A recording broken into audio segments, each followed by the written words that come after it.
Jeudi 4 octobre, Tokyo, jour numéro 4. On commence par aller visiter le musée Ghibli. Il était minuit 30 si je me trompe pas, quand on essayait de s'endormir.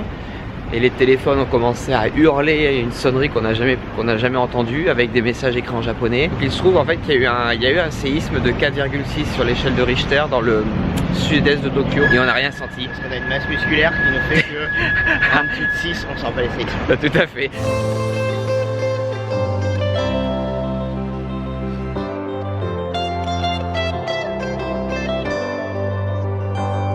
Il y a au taquet de monde. Si jamais tu comptes venir visiter le musée Ghibli, réserve tes tickets à l'avance, chose que Loïc a fait, parce qu'autrement généralement tu rentres pas. Puis on n'aura pas le droit de filmer, donc on se retrouve quand c'est fini. Bon ben le musée Ghibli c'était quand même bien classe. En plus d'avoir des expositions, des storyboards et compagnie, il y a un espèce de petit amphithéâtre où ils projettent un film d'animation de 15 minutes. Pour pouvoir accéder à cet amphithéâtre, ils nous donnent des tickets. C'est des mini pellicules et elles sont différentes. Donc Loïc en avait une, moi j'en ai une autre.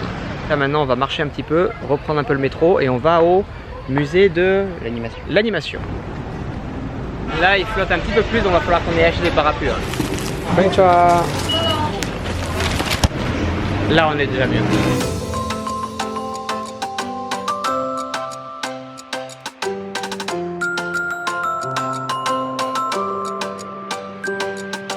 C'était un petit peu galère à trouver, mais troisième étage, c'est le musée de l'animation. De l'autre tech vidéo. Voilà, bah écoute, dans ce cas-là, on se voit à la sortie.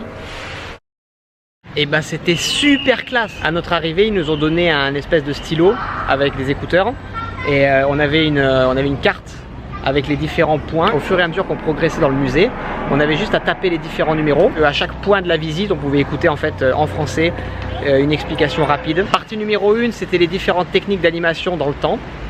Donc c'était 4 espèces de bornes où on pouvait voir comment ils faisaient pour animer les différents événements. Partie numéro 2, c'était l'histoire de l'animation au Japon. Donc il y avait une espèce d'ordre chronologique avec on va dire les gros titres qui ont fait l'animation du Japon. La partie numéro 3, c'était les différents acteurs qui jouent un rôle dans l'animation. Il y avait 3 télés je crois qui montraient en fait comment ils font les bases du dessin sur les espèces de calques, comment ils trouvent les couleurs et comment ils appliquent les couleurs pour ensuite faire l'animation finale. À la fin de cette partie là en fait il y avait également une petite partie de doublage. Donc on s'est amusé en fait à faire le doublage d'un animé. Reste à la maison jusqu'à ce que je rentre et ne fais pas de bêtises. Ah, qui était-tu? Il va voir.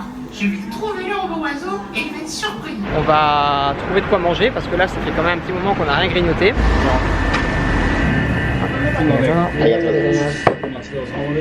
C'est pas dégueu. Ça va? Ah, ça fait du bien en vrai. Alors tout le monde te dit merci. Tu prends ton parapluie? Donc après avoir bien mangé, premier ramen de ma vie, bien content de l'avoir fait au Japon, ça c'est sûr.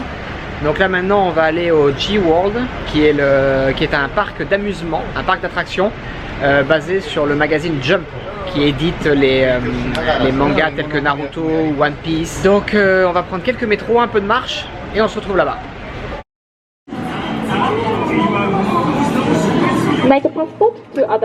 Ok, parfait. Hop là. On va commencer par Dragon Ball Era. Donc on vient de finir le Lord Dragon Ball. Donc la première attraction qu'on a faite c'était celle qui est juste derrière moi. On te donne un radar à boule de cristal et l'objectif en fait c'est de remplir des petits jeux et à chaque fois que tu gagnes un jeu tu gagnes une boule de cristal. Et à la fin tu es amené devant Chiron et tu utilises le souhait des boules de cristal pour pouvoir détruire un astéroïde qui menaçait la Terre. Le deuxième jeu qui est derrière moi ici c'est de la réalité augmentée. Donc tu as un casque et en gros tu fais des kamehameha pour aider Goku à battre Krillin et à battre Freezer. Et la troisième attraction qui était à mon avis pour moi la mieux, c'est celle-ci, c'est sur le nuage magique. Et donc c'est de la réalité virtuelle avec en plus donc ça a des effets de vent, l'écran bouge dans tous les sens et ça vole et tu as vraiment l'impression de tomber par moment.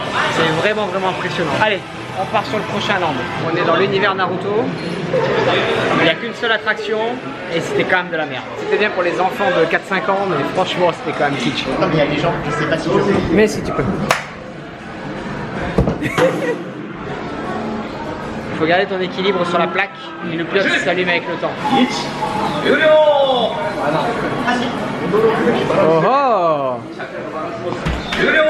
Oh!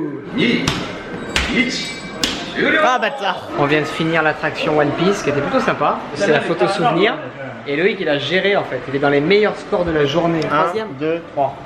Troisième De la journée. Le truc marrant en fait avec l'attraction One Piece, c'est que t'as un sac à dos avec Chopper. Dès que t'approches d'un mini-jeu, t'as le machin dans le dos qui te parle. Tu fais allez, vas-y, c'est pour nous. Et en fonction des résultats que tu fais dans les mini-jeux, tu as plus ou moins de points et tu scores plus ou moins haut. Bon, bah c'est fini pour le G-World. Il est 19h30. On a fait 13 bornes le premier jour, je crois, 11 bornes le second jour. Et là, on a combien? 9,2. Donc le temps de rentrer à la maison, on aura fait encore facilement 10 bornes. Là, on va aller tranquillou manger quelque chose. Et après, on va rentrer, on va se coucher parce qu'on est KO. À demain.